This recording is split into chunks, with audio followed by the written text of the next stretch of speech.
do you mean by learning in an unorthodox way? So I will say Freeman law. Freeman law he's talking I now. will say that All because right. that's the best introduction. Would you say that you're a free man? See, with this Freeman law, it's all about the straw man. Yeah. Now, the straw man is your legal fiction. So your birth certificate. Or So something. primarily, that's the first thing we send. Yeah, originally. Now, on your birth certificate, it says informant. Yeah? Informant, all right, yeah. Where does it say informant exactly? Where your mother signs. Okay, so every people's mother are informant. What do you mean an informant? A police constable also has to inform you of what they're doing. They can't just put their hands on you. Anyone puts their hand on you, what is that? Is it assault? Simple. But we don't have a comprehension to tell a policeman that.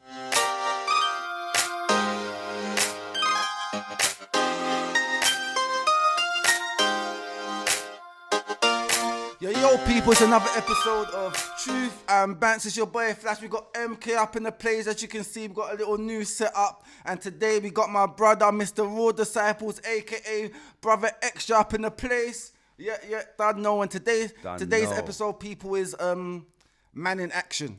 Yeah? M-I-A. If you ask me, this man, since I met him, he's a man in action. And he's got a lot of stuff going on from... Let him talk about basically what he's got going on. Basically, what is happening right now. Basically, tell the people about yourself. Basically, who is Mr. Raw Disciples? So, Mr. Raw Disciple, Raw Food Disciple, RFD, aka Brother Xtra. Now, founder of Man in Action, CIC. So, a non-profit organization. Focus on social interest. You see what I'm saying? Social change through many different avenues. Being called Man in Action, obviously our primary goal is male empowerment. And how that started is literally in my house. Okay. So men coming together. I learnt the law in a very... All right, boss, before we go into that, give the background story. Where do you come from? All what right, area so was you born? Where do I come from? Where did you grow up? Yeah, Southwest. Big up South London. You don't know. Southwest. What part Southwest? I was actually born in Tooting. All right, Tooting. All right. Clapham Junction. It's my stomping ground. Junction, Tooting, Brixton. Those are kind of my stomping grounds. But to be honest, I traversed the whole of the UK. I wasn't one of those that was... You weren't involved in the postcode? Bound by the postcode stuff at any time. Even though during my time, there was people bound by those things. Not too many people could... But yeah, we stepped out. But that's where we come from. Dibbled and dabbled in stuff.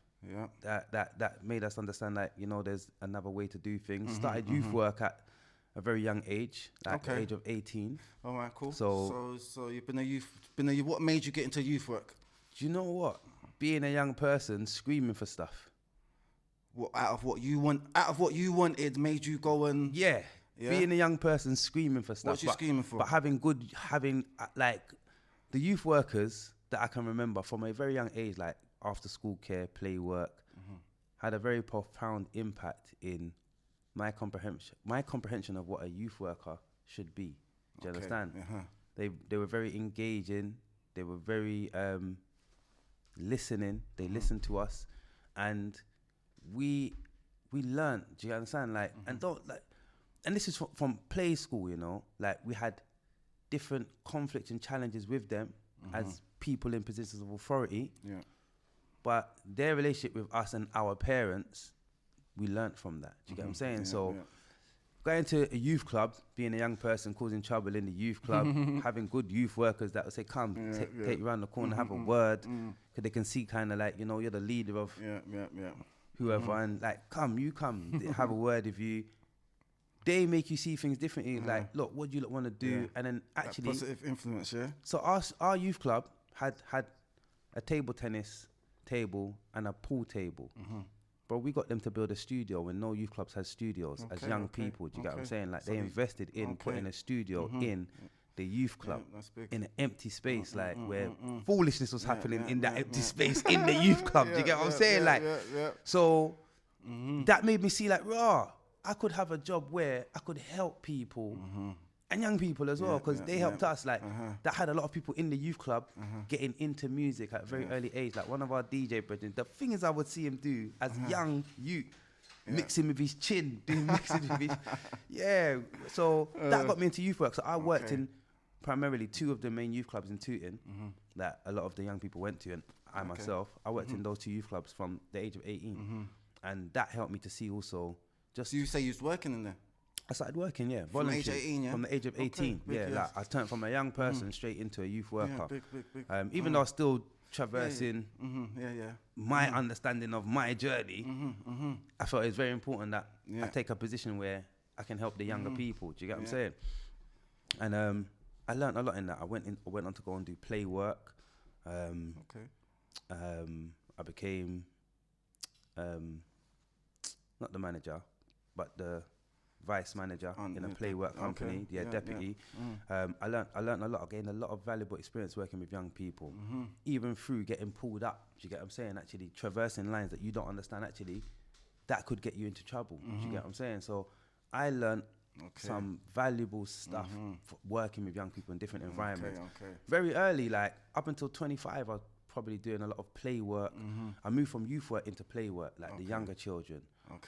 What's play work? Play work, after school care, breakfast clubs. Okay. So that's what they call play work. Okay. Because it's play learning. Most of those young people are coming in to just have fun quickly before they go to school, have fun after they've. But again, I went to an after school club as a young person. I remember the value that I got from the after school club. So like I had one parent one day come to the club and say, where's so my given name's Danielle. She's like, where's Danielle? My colleague's like, what's wrong? She's like, no, I need to have a word with him. I'm thinking, what's wrong? But I'm thinking, what's wrong? Like, what have I done? She saw me and said, what have you done with my son? What have I done with your son? She's like, this boy went home yesterday. When I picked him up, he said, Mum, he told me the time on my phone. He told me the time on my watch. He told me the time on the damn DVD player, which is digital 24-hour clock. Okay. What have you done? I'm saying, rah. Okay. So you basically taught him. Brother, what happened? One of the most unruliest youths in our after school club, fam. One of the most unruliest youths. No one fam. can't tell him nothing. One of the most unruliest youths, fam. Even the school, when we're picking them up, they're saying, could you tell mum that this?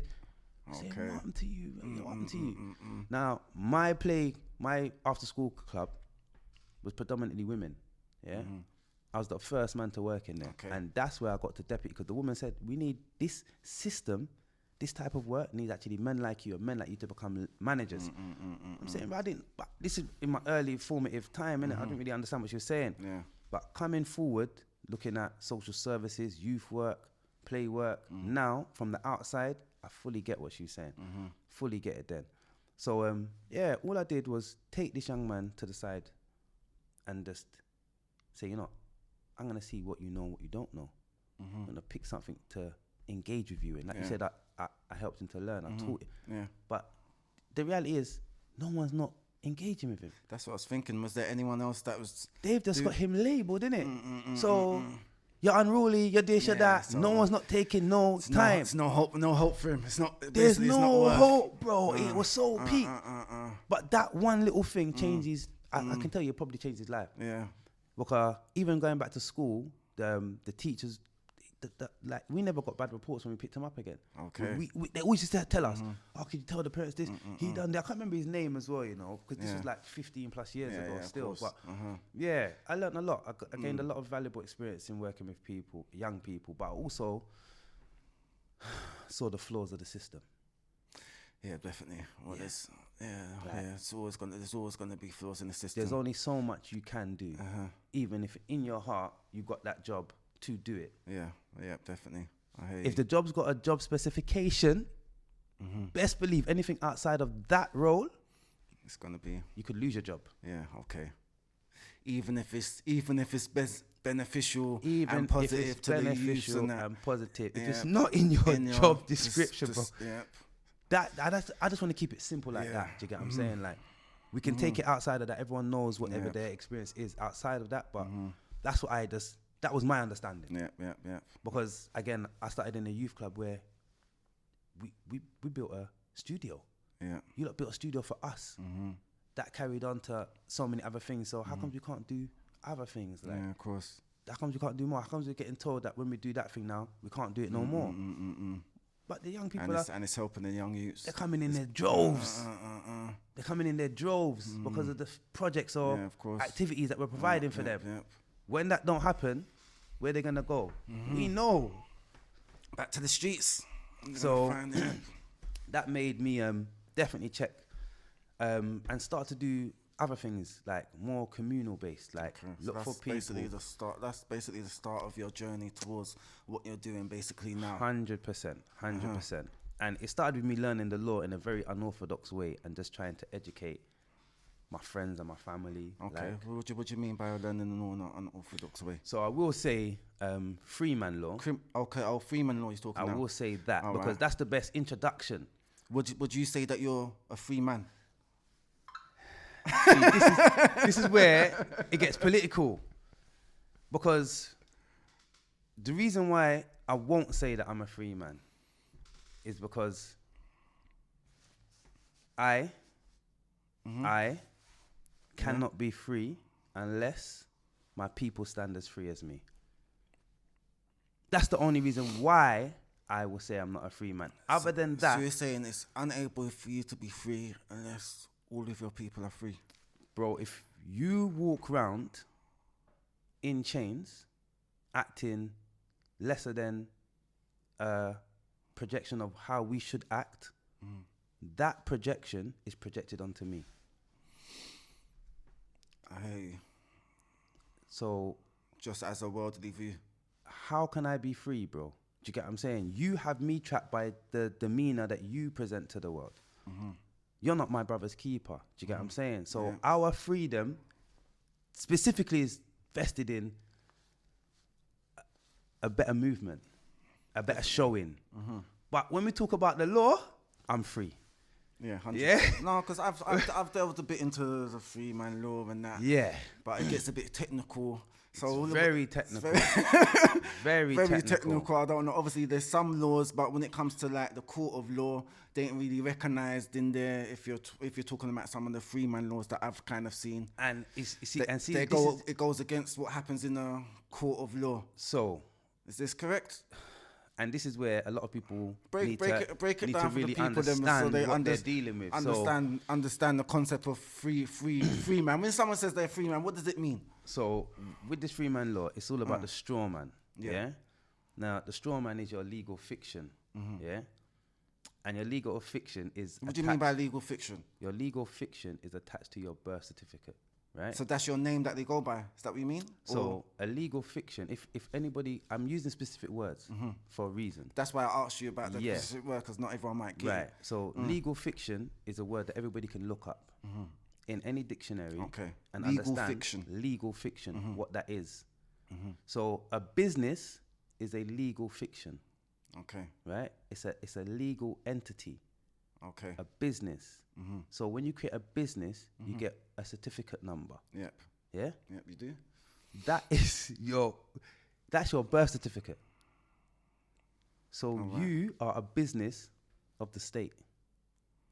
Okay. So your you're parents, legal fiction. When you're registered your certificate and you get a number, that makes you a legal fiction? The birth certificate is the legal fiction. But you identify yourself to your birth certificate by your birth certificate. Yeah. When they ask you for ID, what do you send?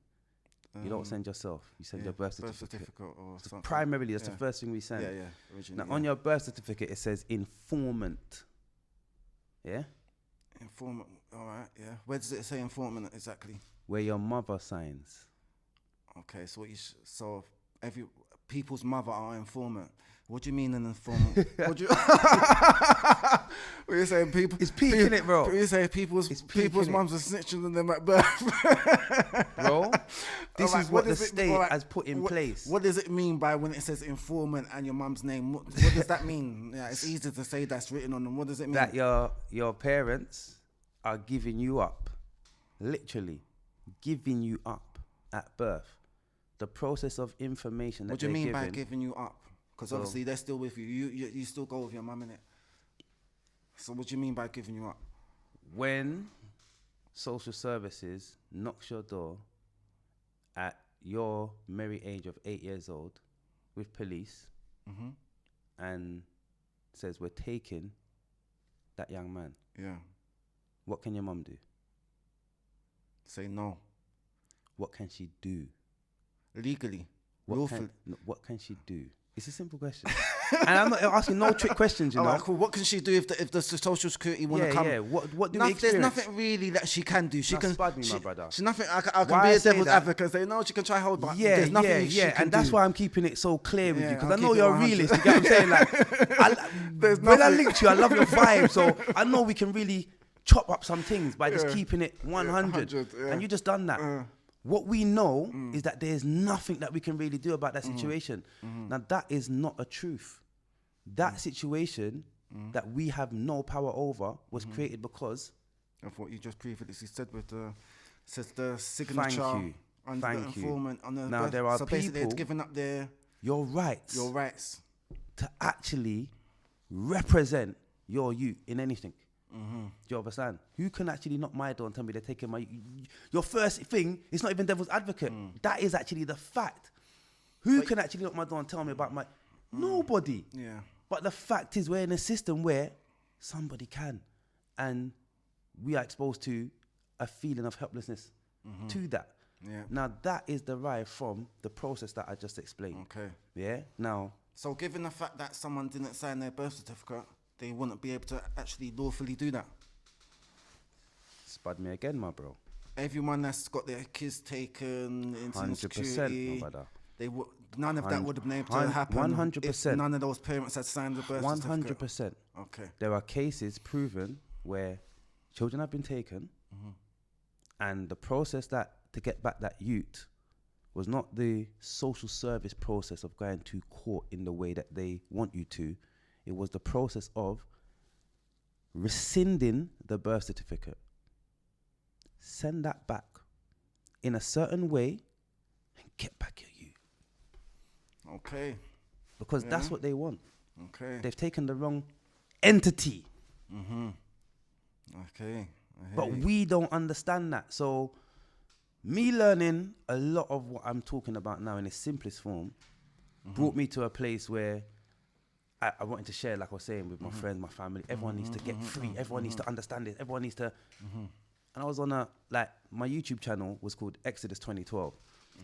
Exodus with an X. Yeah. And you can still type it in, but I changed the name to the Man in Action, The Road podcast. Because we want to produce different content. Yeah. But I put a lot of my videos on YouTube to educate other people also and connect with those who know. So, yeah, in doing that, that literally opened me up to men who wanted to learn the same. Men who saw a brother shutting down the feds. Standardly, like, what? In some of my videos, you got me saying, we move from around here. What's and that to the feds? and So four give me a police- scenario of how it went. 4 police. So, I got one on my road, yeah? And it's a 16-minute video on YouTube. All right, cool. This was like... So you can check it out. I'll leave I'll leave a link under the... Boom. I'll send you the link for that as well, yeah? Now, the policeman, he's driven past me. I'm walking up my road. He's driven down the road past me. And you know when we know Fez is going to move to man? Yeah, you can There's see a it. look. There's something. Yeah, you can feel it. So I've seen the way the guys looked at me. I'm thinking, man, what's that all about? Yeah. I'm going to my yard. When I haven't seen the car spin around and come back up the road, I'm going to my yard. Do you understand? Yeah, of course. But the guy's gone around the whole block, circled the whole block, but super speed, because he's come back now in front of me again as I'm almost at my yard. Pull over. Can I have a word with you, mate? No. Because by law, I don't have to stop for you. I don't have to chat to you. Why? You've asked me if you can have a word. You haven't told me what you want to have a word for. Now, these are the By things. law, you don't have to stop. So if they say, excuse me, can I have a word with you? You don't have to stop. no, you can't have a word. But because I know a bit more, Yeah, I know. What I would say that you say to them, excuse me, can I have a word? What would you like to have a word with me about? Ask the first question, and if they don't provide clarity, and if they do provide clarity, you are in your rights. I want to talk to you about an incident. Do I match the description? No, I don't want to chat to you then. Why do I have to chat to you? I don't. And that is the simplest way. But again, I literally said, no, I don't want to chat to you. You can't have a word with me. Yeah. For what? Because you've gone around the block, you're on something. I'm not on what you're on. If a youth pulled up in a whip, tinted up, and he done the same move and said, yo, brother, come here, are you going there? Yeah, of course, you're not. And that's how I break it down to people. They are an op, bro. If a man moves like an op, why are you going to put yourself in front of an op? Do you get what I'm not going there. So unless you can tell me why I should feel comfortable to have a word with you, I ain't having a word with you. Okay, so I walked off. So he didn't like that, innit? You get me? Like, of course he didn't like that, innit? Of course he's not So gonna he's like jumped out his car with his partner. Boom. They've run me down. I haven't run, but obviously I've carried on walking. Yeah. So they've come after me. Oh, fella, can I have a word? So by this time I pulled out my phone. That's how you got the record now, innit? Okay. So I pulled out my phone. What for? Now you're telling me what for? I think you might have a warrant out for your arrest. You think I might have a warrant out for my arrest? So they know who you are then? Right. So let's get to that part. Number one, then let me make this clear for you, my people, yeah? If a policeman, woman, wants to stop you, a PC, let's be clear, because that can man or woman. If a PC wants to stop you, sergeant, inspector, or otherwise, and they are claiming you have a warrant, they must, one, know who you are, and must, two, have that warrant ready. Yeah. Now, he's gone around the block. So, you must know who I am. Yeah, of course, definitely. Give me a name, fella. What for? You just said, I've got a warrant, bro. Yeah. Where's the warrant? If you give me a name, it makes it easier. No, I'm not giving you my name. Because I don't have to. You have to produce your warrant based on who you think I am. And you'll see in the video, he says my name. And I kind of start like, rah, you know who I am. Yeah, okay. But I know I ain't got a warrant. I'm still convinced I ain't got no warrant. Yeah. So I'm standing my ground and I kind of like, for a second, like, rah, hold on. I got to start thinking again because he's producing information. Yeah. Okay, you got my name. So what's the next part of that? Because the warrant is the proof. Yeah, of course. You know my name. Have you put my name in the system, mate? Now, I couldn't have done it that quick, fella. I started being rude. Because, brother, you drove round the block. From you saw me and you could tell me my name, that could have gone in the system. There's two of you. Yeah. You understand? What, love, put that name in the system. By the time we get round there, you know if I'm the guy. So guess what? Definitely. I ain't making this easy for you today. You ain't getting my name. You got my name. Can I get your date of birth? No, check the name. Put the name through the system. So what happened, and I didn't even say this part, but he put his hand on me. I backed him off. Because the first thing, a police constable also has to inform you of what they're doing. They can't just put their hands on you. Anyone puts their hand on you, what is that? It's assault. Simple.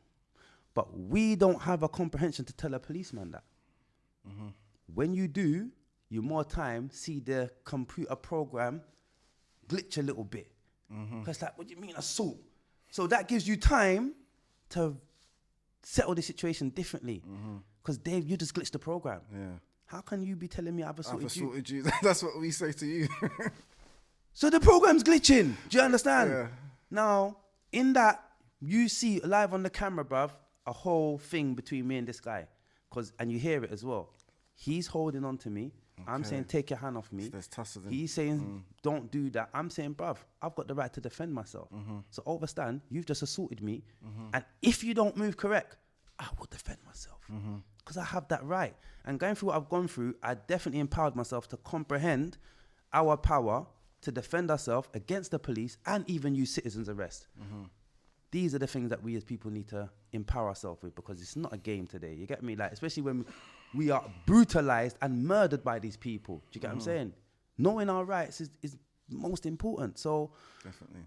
Yeah, we're going at it a little bit, and his colleague is standing at the side, you know, it's a woman. She's got a baton drawn, and I'm saying, rah. Is this being filmed? But it's being filmed. All right, the cool. whole thing's being filmed. All right. I'm saying, rah, if this woman licks me, it's on. Because I haven't hit no one yet. But if she moves to strike me, and she's not even going to get to strike me, I'm going to shut down everything. If I see her flinch, I will defend myself physically at this point. Because I'm not going to get licked when I haven't done nothing wrong. Right. Yeah, of course. And I'm in my rights. So me and this man got to the point where he's backed up. Okay. Oh, could you just stay there, fella? I'm not going nowhere. So I'm heated now, innit? I'm not going nowhere. But are you meant to do that? No. Have I got the right to defend myself? The man said I got the right to defend myself on camera, bro. Two policemen. Policemen. I got two of them to confirm. Do I have the right to defend myself? Yes. He even says I assaulted him. No, I never. I was defending myself. Because you're not going to catch me that I assaulted. No. I was defending myself. I was defending. And I've got the right to do that. I didn't hit you. I backed you off of me. You come into my space. I haven't done nothing wrong. Where's the evidence? Oh, I believe you're... because people are used to, even though I've got a Y in my name, they used to call me Daniel, but it's pronounced Daniel. He says, I believe you're Daniel. Rare. Well, do the check then, fella. Do the check. So they've called for backup, and let me tell you one thing, I actually have to thank this same PC in an instant, because they've called for backup while the thing was very escalated.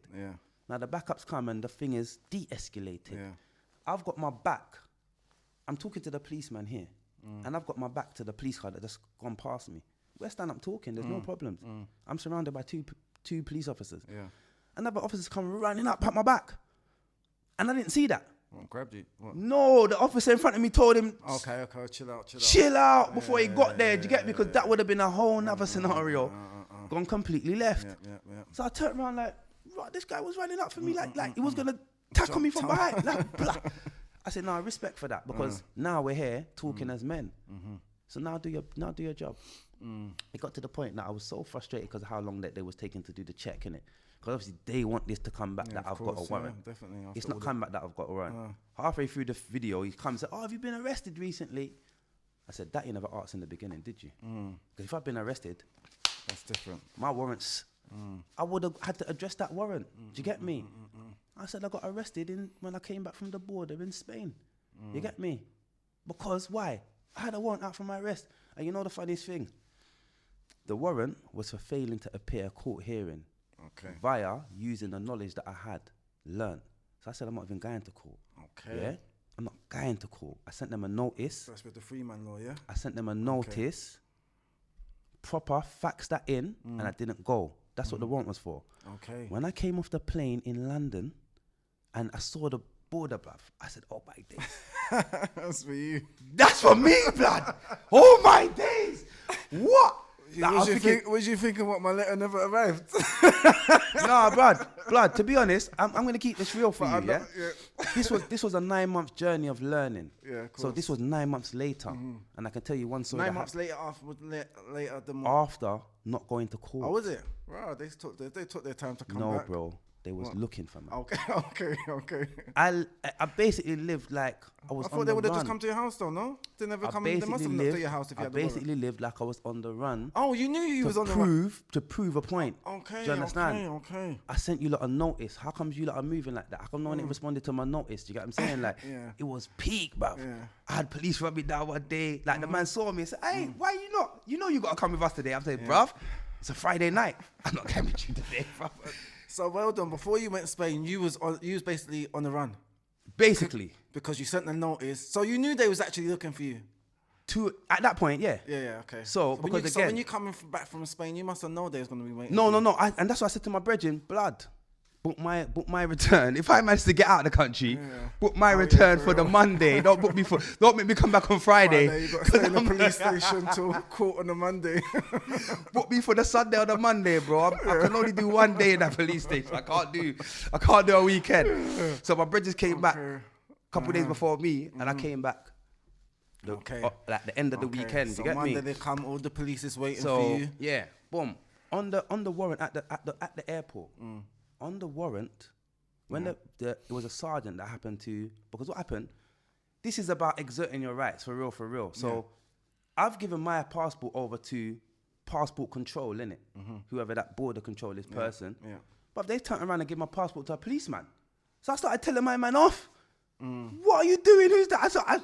As far as I'm concerned, yeah, I'm on the run, but I'm innocent, bro. I haven't done nothing wrong, bro. We're gonna have to deal with this, but in my heart, I ain't done nothing wrong. So I have to maintain my stance. What are you doing? My man went red in his face because he didn't expect that response. You've just given my passport, bro. I just gave you my passport. You haven't said nothing to me. How dare you? So the policeman stepped straight up and said, listen, I need to talk to you because we believe this is you. You got a warrant for your arrest. So I said, what warrant? Show me the warrant. Now, they've got a printed warrant, rude boy, with my picture on it and everything. Okay. And he showed me the warrant. The warrant said, assault on PC. So you see, immediately, I said, rah, they want me to get moved to by the police. Because my warrant is failing to appear, fam. It's got nothing to do with no police. It's got nothing to do with no police. So they want me to get moved to by the police based on my conduct or lack thereof. A shackled man cannot provide testimony. This is something that one of my brethren taught me. He said that should get you at least handcuffs off in a courtroom. 100%.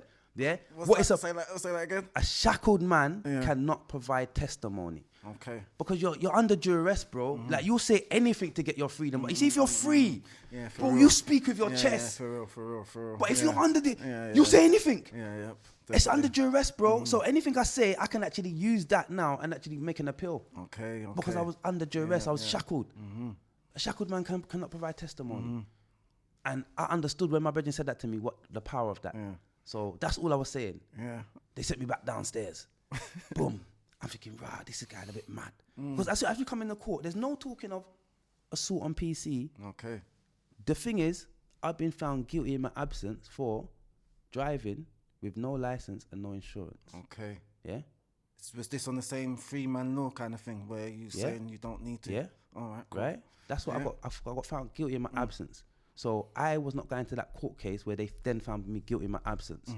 So my notice was shelling. I can't even recall the whole notice, but I to the court I spoke about the Queen because they work for the Queen. Yeah, this court is a corporation, from what I heard, and like the Crown, to be specific. Yeah, the Crown is the corporation. Monetary gain. The Crown is the corporation. Yeah, and they represent that Crown to represent the Queen. Yeah, but that's not the truth. Yeah, it's like you said, it's a monetary thing. So I've put that if the proper system is in place, it's the Queen, the court system, and you're meant to do unto justice based on the Queen's oath. Now I broke that down, and basically that I don't feel safe or confident in the ability for a judge or anyone in a court that I've been in to give me justice based on my previous experiences in utilizing the law that is the correct law to use in a court. I haven't done anything wrong, but you've tried to criminalize me for standing up and speaking the truth, not my truth.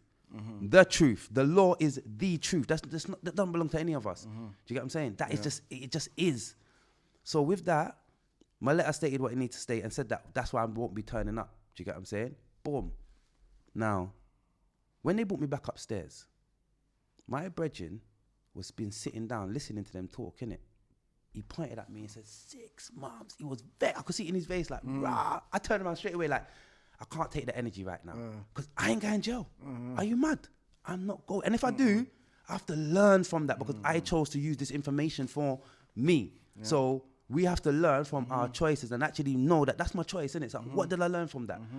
So there was a little, I'm not going to jail, but if I do, I've got to learn from that. And guess what? I've got to use the same information to get my ass out. But hear what? I ain't going to jail. Let's focus on that part first. You get me? So I'm there now. The judges looked up, spoke to my solicitor. I said, listen, and what I say in court is my honor, not your honor. Okay.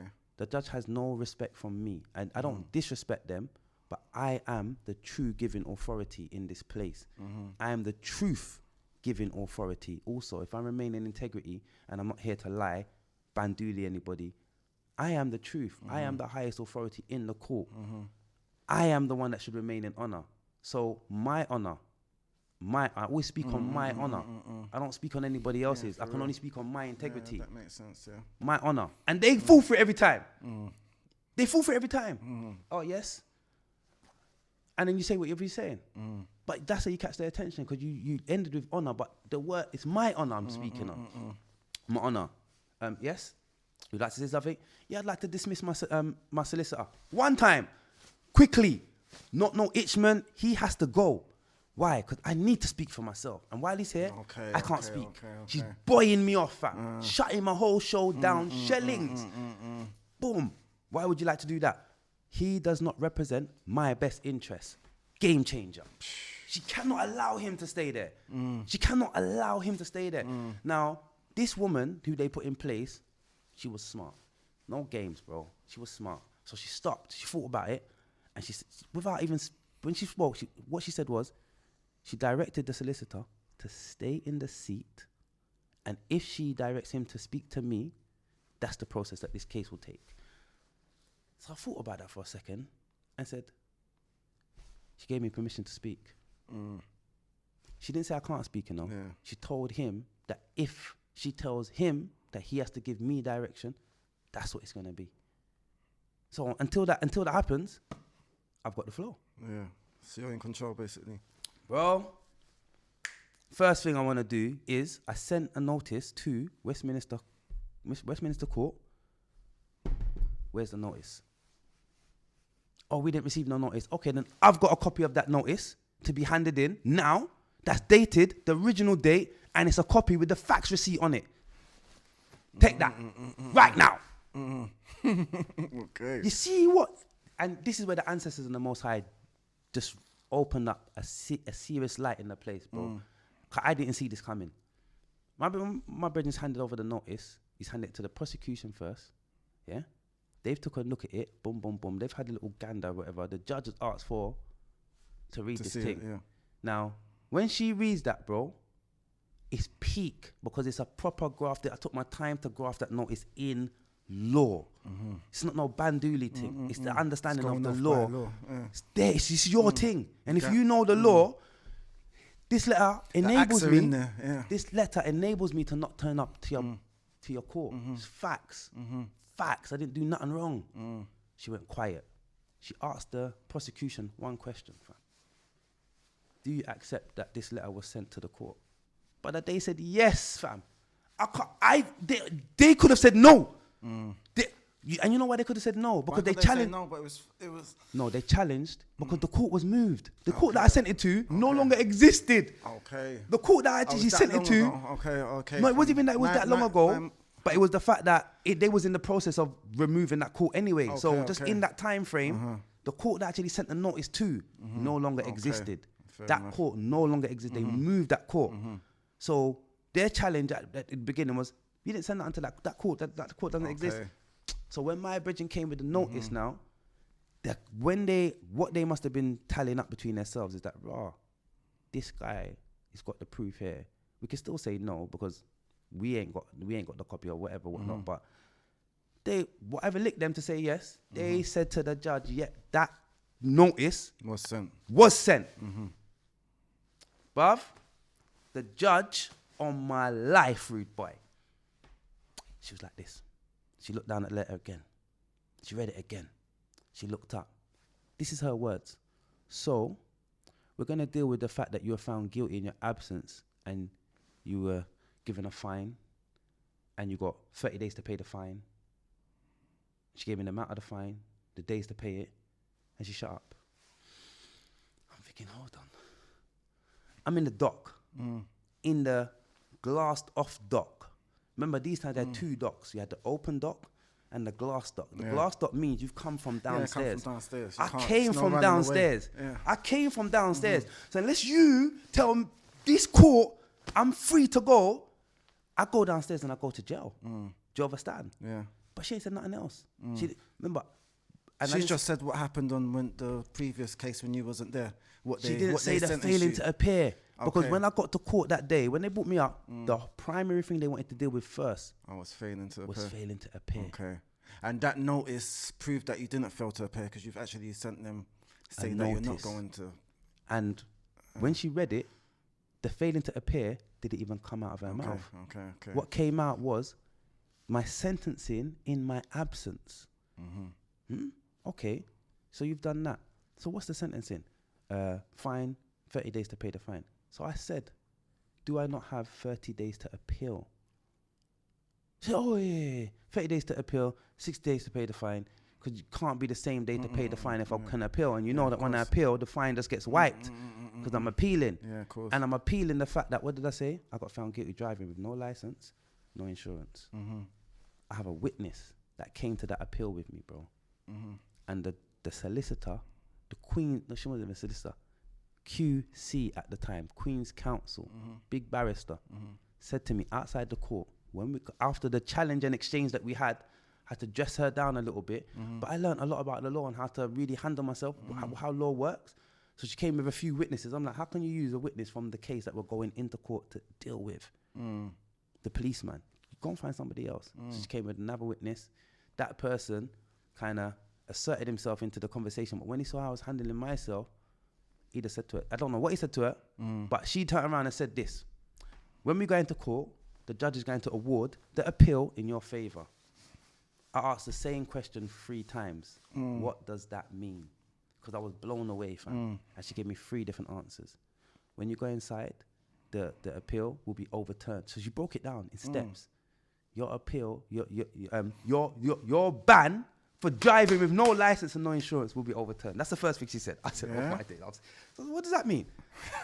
Because they took my vehicle, you know. Yeah, I can imagine. You're driving with like, no license and insurance. What do you think this is? But again, we ain't got time to go into the finer details, but maybe we can do that on another thing. 100%. But this is yeah, but I get information for the people. Yeah, but 100%. I get what 100%. you're saying about, because again, it blew my brain. Yeah, like, I expect them, if I'm driving right now and I've got no insurance and I get stopped by police, I expect them to tow my toll and I have to jump on the bus. So when I'm hearing what I'm hearing now, I want to know what the implications are of my victory, because you took my vehicle.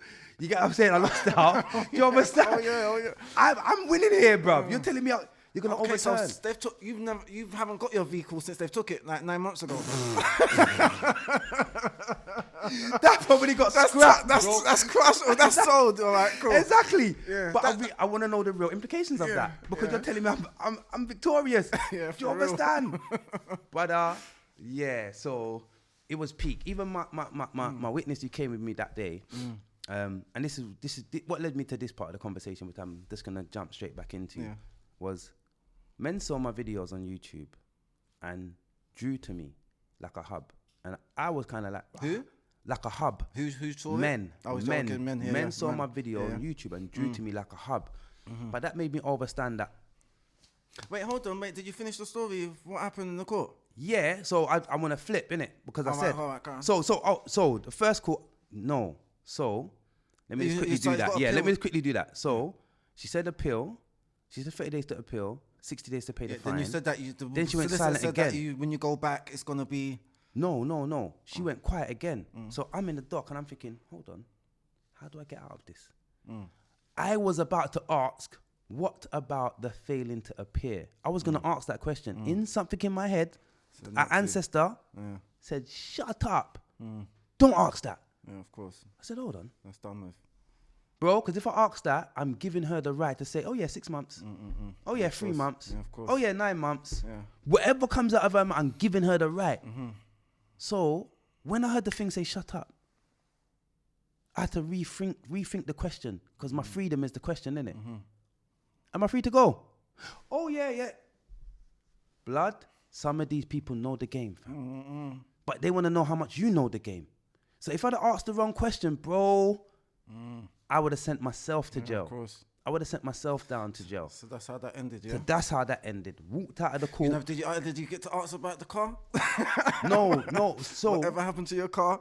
So at that point, it's about the appeal first, which led me to the appeal, yeah? Okay. So that's where the story started.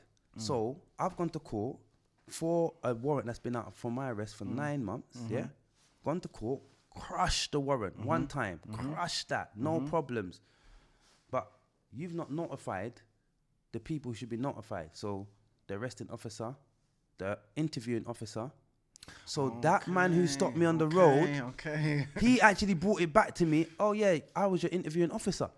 So you hear that exchange in the video.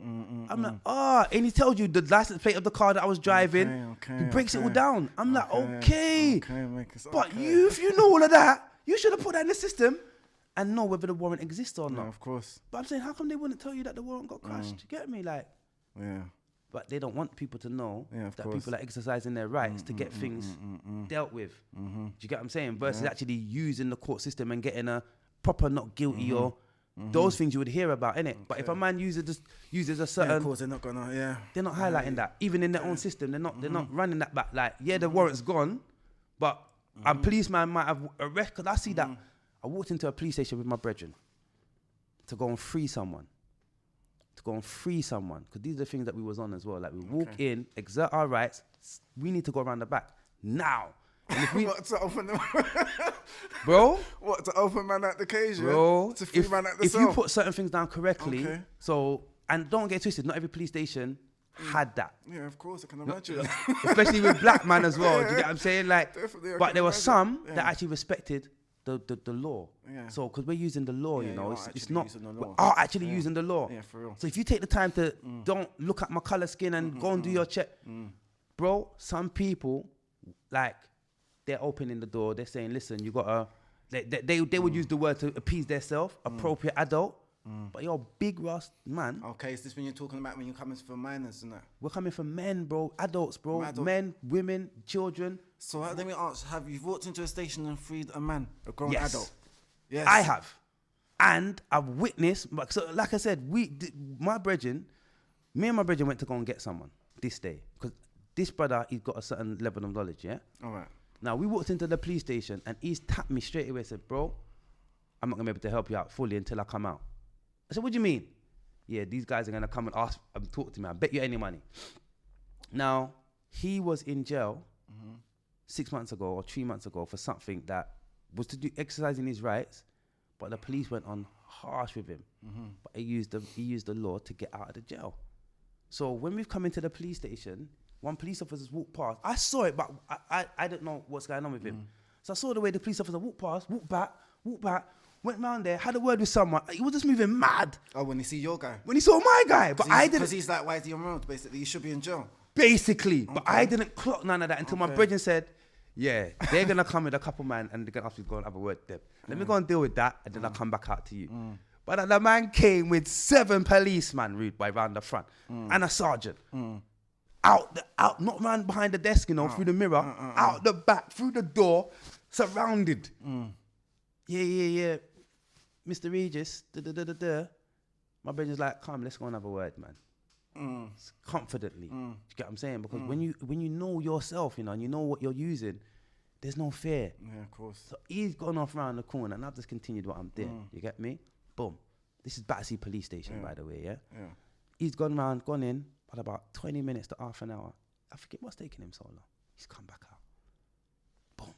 He's like, so he's brought down the whole story, innit? Saying, yeah, that man there was a part of me going to jail for some mad thing, but freed myself on that. And when you use it like this, they don't want people to know how you got yourself out of jail, exercising your rights. You get me? Of course. But they had him on some trumped up thing. So that Fed was peeved to see him. Like, how are you out here?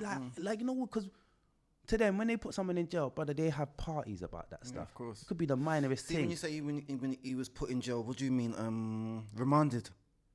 Yeah, I think it was a remand at that time. I don't think it was actually sent. No. To be honest, the way how the Fed was moving, I think he might have even had a sentence, bro.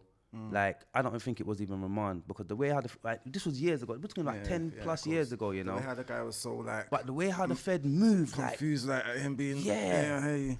But in that, within about half an hour, they said to us, one of us can go around and see the person who we've come to see. Yeah. One of us can go around and see the person who we've come to see. That's in the cell? In the cell. Okay, that don't usually happen. That don't usually happen. And this is a big man, yeah? A big man, bro. All right. So, and I don't want to use the minors as an example because it's easy to see a minor. Okay, yeah, I know. That's yes. Of course, it's a minor. They'll let you go around. It's easy to see a minor. There's a big man you're talking about. I don't want to use that as, yes. All right, so they let you go around and see and speak to him, yeah? Speak to man, have a so you know where they will put you in a room with your solicitor. Yeah. They not let a man in his cell, but how we move, we're going up to cell doors, bro.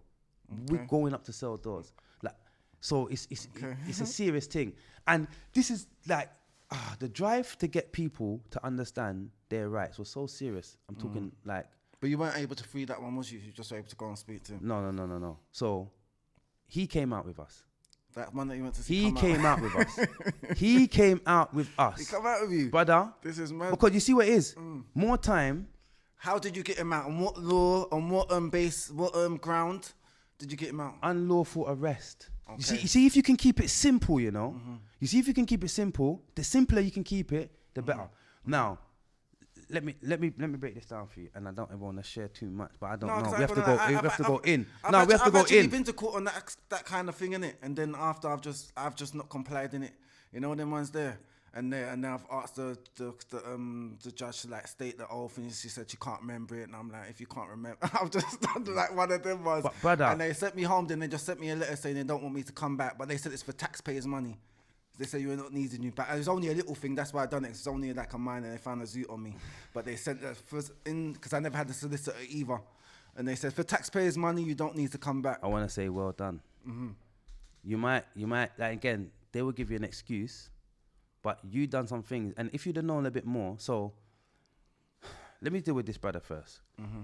So keeping it simple, man had what they class as some form of plant, yeah. Boom. The technical name, the legal name for that is hemp. Legal name. Okay. So he had his little personal hemp. Okay. Yeah. Boom. Unlawful arrest because the stop and search, they didn't have the you said you were looking for someone, not looking for something. Yeah. Okay. Now, if the person you're looking for didn't match this person's description, why did you even search this person?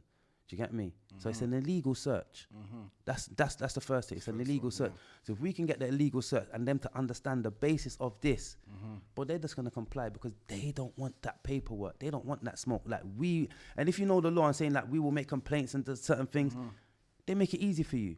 So he had hemp. Listen, we do our best to even get it back. That's how cheeky we are. Because if you're not charging me for what you said real, it is, then you should give it back to me for real.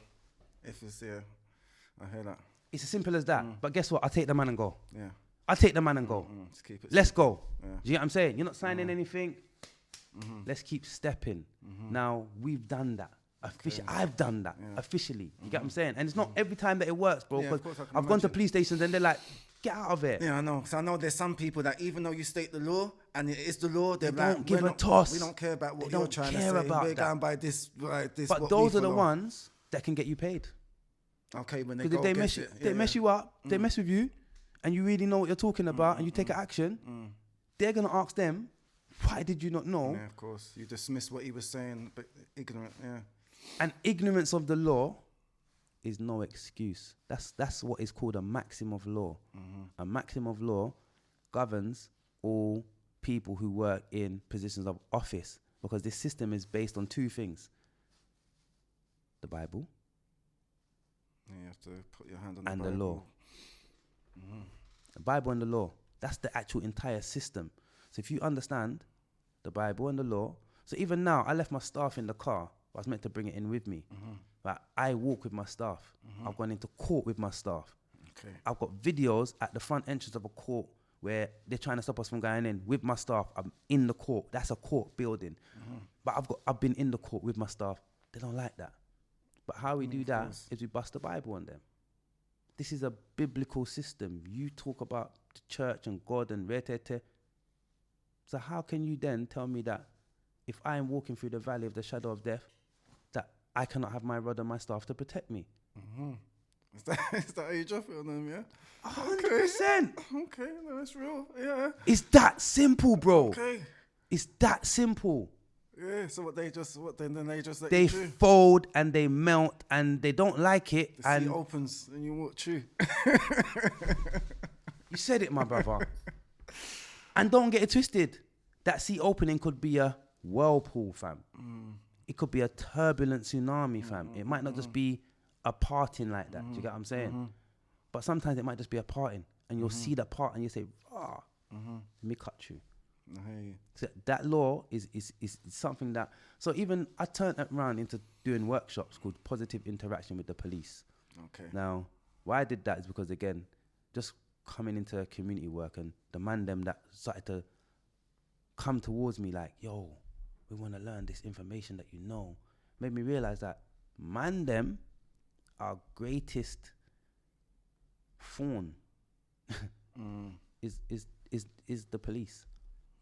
Our greatest fawn. If we say we're a man and we stand up against anything, the one thing I've seen the most men run from in my life, crumble, melt, crumble. You understand? The fear of their freedom being taken. That's what they use. Peak, my bro. You get what I'm saying? So, how we can change that is to empower ourselves with the law. So this was the kind of the beginning of Man in Action. Okay. So men came together in my house every week. We say every strong now. We don't say week because again, words sound like a week is weak. Okay. A strong is strong. You see what I'm saying? So it's every strong. Bam. Okay. We came together every strong, and every Tuesday evening, and man them would come straight from work, 6 p.m., 7 p.m., and we'd go into learning the law, doing role plays, like understanding how to actually impactfully use this information. If a Fed man stops me now, how am I going to deal with that? Enough of us are getting arrested in the yard. Definitely. Do you get what I'm Can I saying? ask you one question, yeah? Today, speak about this. Cut this one out the camera, bro. This is cut out. That segment is cut out. Yeah. All right, continue. All right, cool. I like how you're sharp, though. And I don't talk because other people's adversities can create a different reality. I don't want no one's energy. Put their fear onto you, and then I roll with my energy and what I know. Do you get what I'm saying? So, no, big up. I love that. Yeah. That's the proof in the pudding in itself. Do you get what I'm saying? I love that. Boom. And the question that you asked, I will just answer that part about conformity. So have thought. So there was a point where I did get a license. And that was because I was going to start riding motorbikes. Okay. And in my head and my heart, I felt like my children are going to want to get on my bike. It's safe to roll with my children in a vehicle, no matter what, because the vehicle is a protection. But on a motorbike, I can't afford to take no check from some bandooly police guy. On the motorbike, you just open. Hey. Do you understand? So that made me at that point get my license. Okay. But you know what reverted me? Their new laws. 6 points inside of 2 years, and you got to go again. Okay. I started my license with 3 points. I got my bike license and my car license, but I had 3 points. I got 3 points in the first 9 months. So that was it, gone again. And I just looked up like, you know what? I might as well just stay with my experience and what I've been doing. Why did I even do that to myself? You're wasting money. All right. Yeah, but again, all right, cool. Like what I know now, just to kind of line it up, is that you can have your license and you can move a certain way with your license. So I don't feel a way to have my license again and still understand that my freedom is still vested in my movements. You get what I'm saying? Yeah. So part of having your license is sending it off back to them with a notice to do that thing. So that's how I was managed to do that thing at that time, and then get to court where they said, oh yeah, we're going to award in your favor because of the steps I took. Definitely. It wasn't just like, raw, you can do that. Random. Yeah, you actually done documents, sent the documents. Sent that DVLA, went through the process of going through the DVLA, bro. And the DVLA process is deep, bro, because... So what you're saying, that nobody really has to have insurance? So I wouldn't say that. Okay. And why I wouldn't say that is about... License more. Accountability. Okay. Yeah. Because people ain't going to want to pay. Because people... Accountability. Yeah, I hear you. One of the things that I definitely did much better when I took this step was drive better. Okay. Yeah, of course. Accountability, bro. Yeah, definitely. If I have an accident, I ain't insured. So I am responsible out of my own pocket. You still have to be responsible. What? Of course, definitely. What's this? I hit and run said, no. Course, yeah. I didn't do this for that. Do you know what I'm saying? So that didn't even make me want to find people who, can we set up a free man's insurance company or something? So The real man them can, but there's a way that you can insure your car, fam, through the legislation, bond. Yeah. Okay. But it's just about the knowing, and that's another thing. There's another teachings that will get Brother Raw can teach you, but he's just giving you a touch, and this ain't gonna go too deep into that. But you got the basis of what's happening, basically. You see it? All right, cool. There's gems in that. There's gems in that.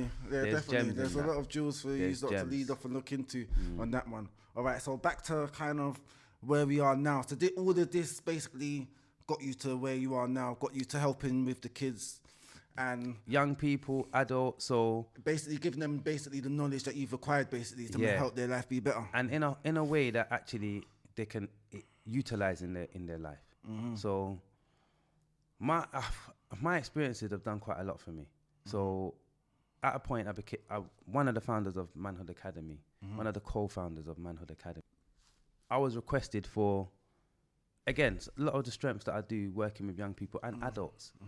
But one thing that we revolutionized at Manhood Academy was working with young people and their parents. Okay. Not just and adults, but working with young people and their parents. Okay. We revolutionized that at Manhood Academy, 100%. And that took a lot of through our meetings, suggestions, ideas. I'm not going to say whoever's idea it was, but we revolutionized that as a group. Now, in me learning that and understanding, when I say learning, through us doing the work, we see the impact. Do you understand? So through interacting with the parents and the young people, I definitely for myself saw the gravity of what we were doing and the positive impact that we can actually have when we work with young people and their parents simultaneously. Okay. So Man in Action, we started as a group, just a coming together group. What's that, Man in Action? Man in Action, yeah. So that made me realize. This is your thing now, because before you saying, was you talking about Manhood Academy? Yeah. So cool. So I'm saying Man in Action. We came together as a group, which brought me to Manhood Academy. Yeah. So some of the Manhood Academy members actually came through Man in Action. Do you get me? Met with us. Okay. So how long's Man in Action been going on now then? Bro, that Man in Action been running 10 plus years, bro. Okay. Like 10, 11 plus years. And I Is say that running.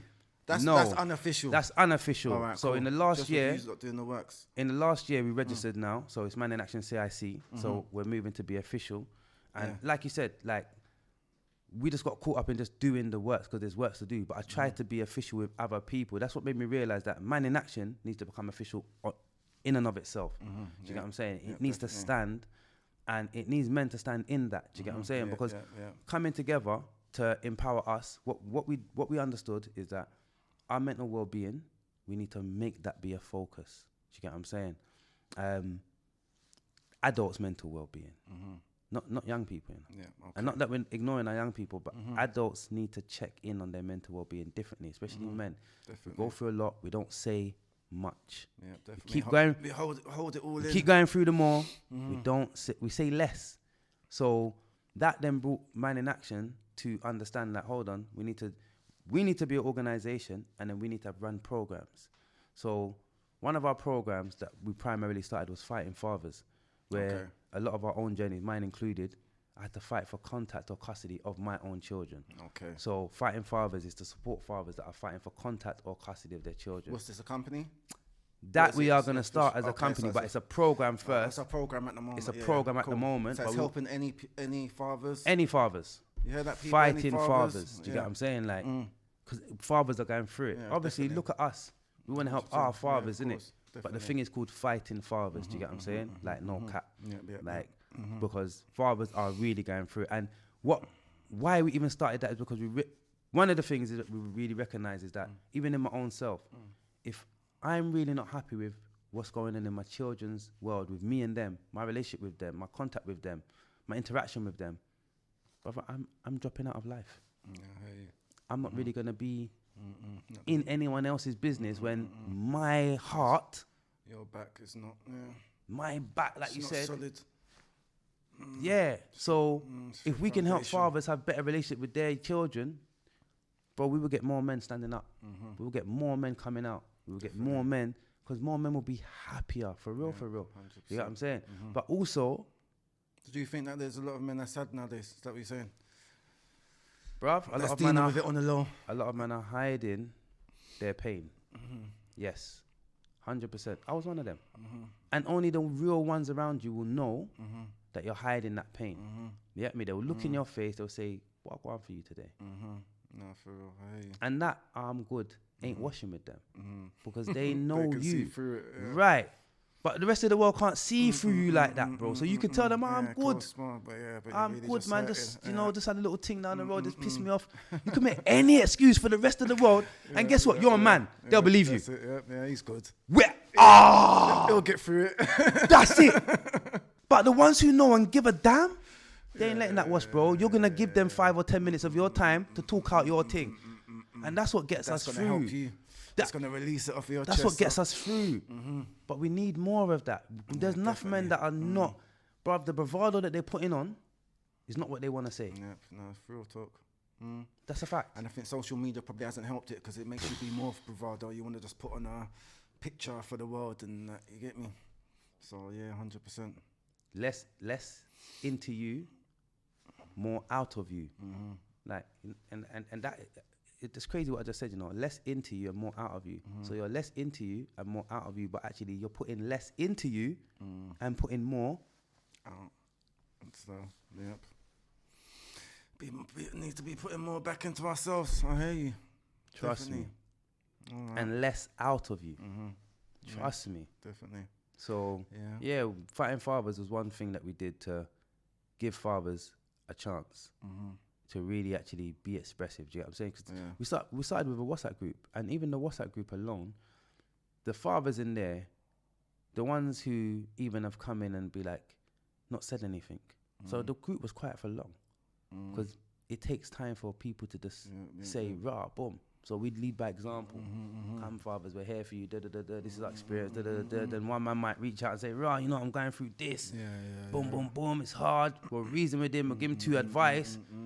And then the whole group started to just gel and start to talk. And other fathers who ain't even a part of the group, who just joined to get support, opening up and supporting other people. So everyone's now supporting.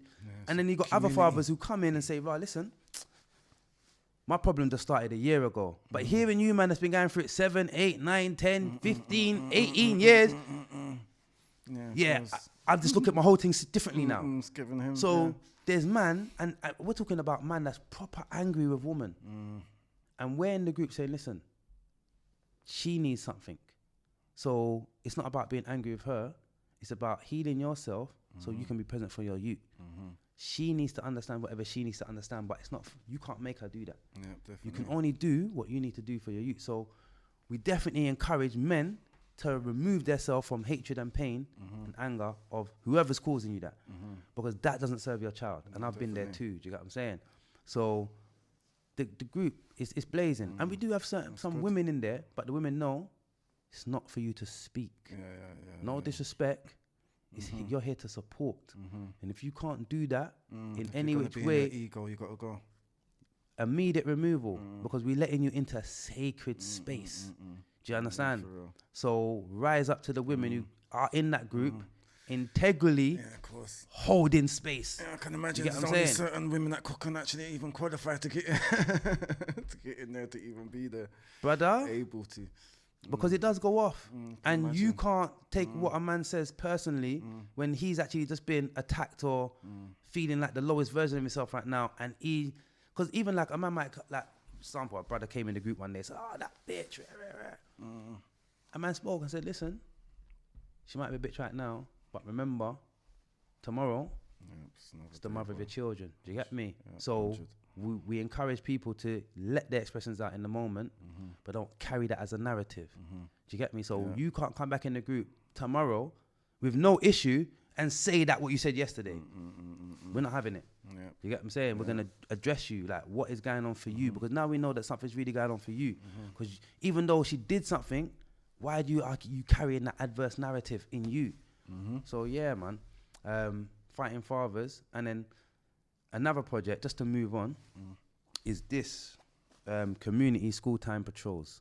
All right. Which is, we started in Croydon, and we got called because what does community, say again? Community school time patrols. All right, cool. Yeah. So basically, you just patrol school time to make sure everything's. Yeah, but why we started this initiative specifically is we were called in to Croydon in the wake of the young sister that was murdered, Eliane Andam. Now, I was called by my brother's brethren who he works with. They got a business in Croydon. But they know what I do. They know what I've been doing in the community for years. So they actually came into the aftermath, saw the girl, everything. So when they phoned me, they was traumatized. But we need you to come and do something for this. This is what we need something for. Like, I don't know what you could do, or protest or something, but we need something for this. We need people to come because this.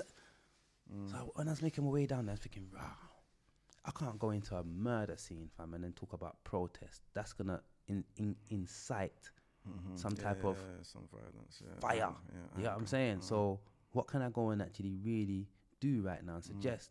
And this is why I say that my experience has really helped me, because if you really have done the work and you're really engaged in what you do, you will be able to do things on the fly in different ways.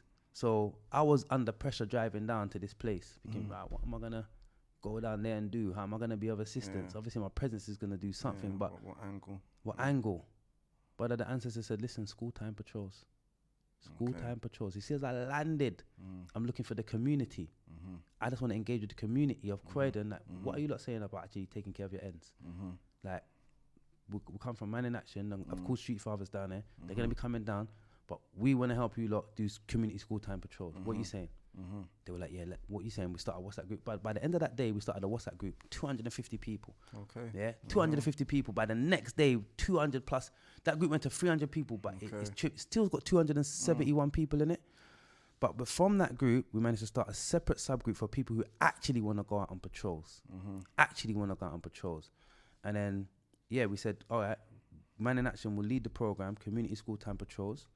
And once we get Croydon to a place where they're managing Croydon, we want to expand that to every other borough, bro. As far where it's needed, we go. Do you get what I'm saying? Because we want to deal with the need first. So not just go in there and your area is a good area. There's no problems. We're not coming there right now. We're going to go to where it's needed. Yeah, of course. But that's what got us to this point. So Man in Action, in conjunction with Street Fathers as well, because they've been a major support to that. Okay. But what they want to do and focus on is evening street patrols. Okay. So we've got two organs that are doing proactive things now. Do you get what I'm saying? We're not going to keep being reactive to the problem. Yeah, of course. So we're launching next week as well. Next Strong. Next Tuesday the 6th of February is our launch in Croydon. But proactive measures is what we need. So we are going to be proactive out there. Croydon Community School Time Patrols. Croydon is our first borough. And once we, like I said, we get Croydon to the place where they can manage themselves, we're moving on. It's going to move on. Yeah. So if there's anyone that wants to get be part of it, is it open for 100%. General people to be part of it? Maybe fathers that's concerned with what's going on and that Definitely fathers. Yeah. We're calling for fathers. We're not turning down the mothers, yeah? But what we do know, being men that go out and do this stuff, that our youths need their fathers out there. Definitely. They need to see men. They need a certain voice, a tone, a certain embrace from a man.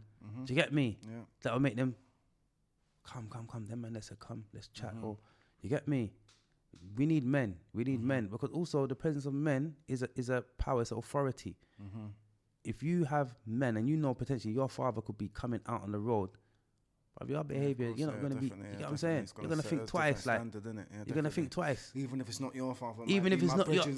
My man's father, like, so yeah, it's definitely just going to It's a different standard. So we definitely want the men them to stand up. You get me? Yeah, Street Fathers, Man in Action. Again, get at us on our socials, at Man in Action CIC, at Street Fathers. What's that on Instagram? Street Fathers. Let the people know. Yeah, Instagram. Street Fathers is a program of Gangs Unite. Yeah. Okay. So you can either get at Gangs Unite CIC or at Street Fathers on Instagram, at Man in Action CIC, and at Fighting Fathers on Instagram. Okay. Do you get what I'm saying? Yeah, man. Get at us. If you want to help us out, if you want to join us. Right now we've got a campaign that is a visual campaign going around with an Amazon wish list. So we want businesses primarily and community organizations. If you see that Amazon wish list and campaign, literally buy a vest, buy a walkie-talkie, buy a metal detector for us. Do you get what I'm saying? Okay. One of the things that we want to do, because Croydon is a massive borough, excuse me, one of the things that we want to do is actually donate 5 vests to each school in Croydon and get that school, every school that we donate to get 5 parents of the young people in that school to come and do the patrols. So that way the school vets the parents, it's your young people, it's your parents of your young people, and we then get to cover every school in Croydon, not just the hotspots. That'd be good. Do you get what I'm saying? Yeah, and definitely. the parents are doing it. They drop their children to school anyway. What are you saying? They can't? For real. Just stay there how long? Yeah, definitely. Yeah. You see what I'm saying? For real. So that's where we're at with it still. Yeah, man. All right then. So all right, cool, man. So definitely big up yourself. Like you got a lot of stuff going on. I know you said the parents can get into that. Is there anything for the kids to get into quickly before we just round it up? So we are doing a talent show. Should be on the 3rd of March at the Alchemy Bar, but we still are just finalizing. So again, if you follow our socials, you will get that information. And that's a talent show for young people primarily. We definitely want to mix the ages, but if we say our list of talent will be 15 people, at least 10 of those have to be under 18. Okay. So it's a mix Yeah. and blend. Yeah. Okay. Yeah. So So that's where we're at now. We're working on a few programs to release, because this was not actually meant to be the program that we do, but in being called in response to a situation that required a proactive solution, this became something that we put at the forefront. So we will have some programs to release, hopefully not later than March or April of this year. That's directly aimed at young people. Okay. You know what I mean? All right. So that's all Yeah. good. All right, cool, man. Anything you want to let the people know? Any words of advice? Give some words of advice to the parents. If any parents that's coming up, give some words of advice to them that's dealing with kids in this time, day and time right now. So I went to Pod and Party yesterday, and it was a young people takeover. Okay. 16 plus. Okay. To hear those young people say some things was beautiful. It was amazing. And we keep talking about being in spaces where we need to ask young people questions, and I didn't see any of the people that talk like that. But I felt very honored to be able to listen and ask questions. So the advice I would have for parents right now, and this is a serious thing. I asked the young people, based on what I heard them say, do you think, I said, can you talk to your parents? Let's just keep it real. Yeah. What they say? All of them sat, like the body language was real, fam. Oh, no. Even for the ones that didn't answer, the body language was real. And look what you just said, oh no. Because it's a travesty Of course it is. if a young person cannot talk to their parents. So the best advice I've got for parents right now, and I mean this, and I say this with my chest wholeheartedly, is let your youths know that they can talk to you. Check yourself, check your attitude, check your temperature when you chat to your young people, male or female. Can that young person actually come to you? Do you think they can, or do you know they can? Because there's a difference between thinking and knowing. If you think, you don't know. If you know, you don't need to think. Do you understand? No, definitely. So if you think that you know that your young people will talk to you, you don't know nothing. But if you know your young person will talk to you, that's because you do that stuff. So parents, listen to me. It is serious that we actually get our young people to be able to open up to us about what they're going through in life. Why? Because we would have likely experienced that. We would be best placed to give them our experiences to help them navigate their sea or their storm or their road. Do you understand? 100%. And to hear a resounding, we had over 20 young people in that place. I'm telling you, a resounding no.